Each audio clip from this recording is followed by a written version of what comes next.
The Mitten by Jan Brett.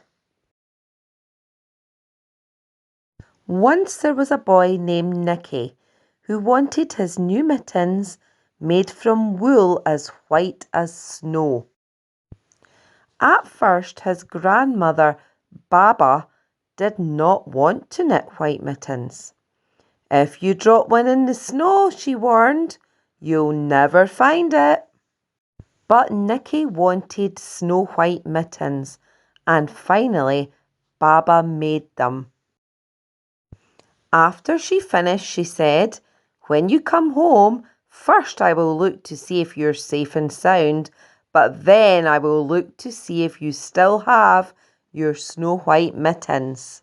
So off Nicky went, and it wasn't long before one of his new mittens dropped in the snow and was left behind. A mole, tired from tunnelling along, discovered the mitten and burrowed inside. It was cosy and warm and just the right size, so he decided to stay. A snowshoe rabbit came hopping by.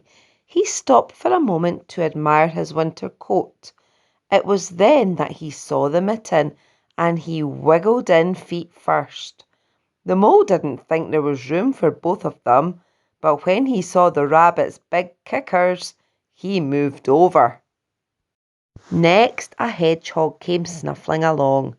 Having spent the day looking under wet leaves for things to eat, he decided to move into the mitten and warm himself. The mole and the rabbit were bumped and jostled, but not being ones to argue with someone covered with prickles, they made room. As soon as the hedgehog disappeared into the mitten, a big owl, attracted by the commotion, swooped down. When he decided to move in also, the mole, the rabbit and the hedgehog grumbled. But when they saw the owl's glinty talons, they quickly let him in. Up through the snow appeared a badger. He eyed the mitten and began to climb in. The mole, the rabbit, the hedgehog and the owl were not pleased. There was no room left. But when they saw his diggers, they gave him the thumbs up. It started snowing, but the animals were snug in the mitten. A waft of warm steam rose in the air, and a fox trotting by stopped to investigate. Just the sight of the cosy mitten made him feel drowsy. The fox poked his muzzle in. When the mole, the rabbit, the hedgehog, the owl, and the badger saw his shiny teeth, they gave the fox lots of room. A great bear lumbered by. He spied the mitten, all plumped up. Not being one to be left out in the cold, he began to nose his way in. The animals were packed in as tightly as could be, but what animal would argue with a bear? The mitten swelled and stretched.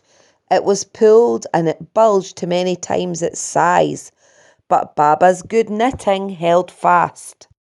Along came a meadow mouse, no bigger than an acorn. She wriggled into the one space left and made herself comfortable on top of the great bear's nose.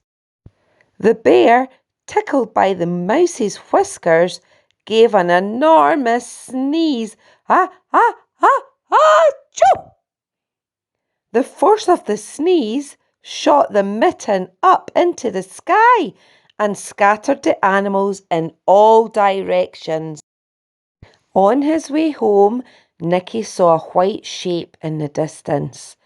It was the lost mitten silhouetted against the blue sky. As he ran to catch his snow-white mittens, he saw Baba's face in the window. First she looked to see if he was safe and sound, and then she saw that he still had his new mittens. Do you think she's worked out why one mitten's so much bigger than the other one?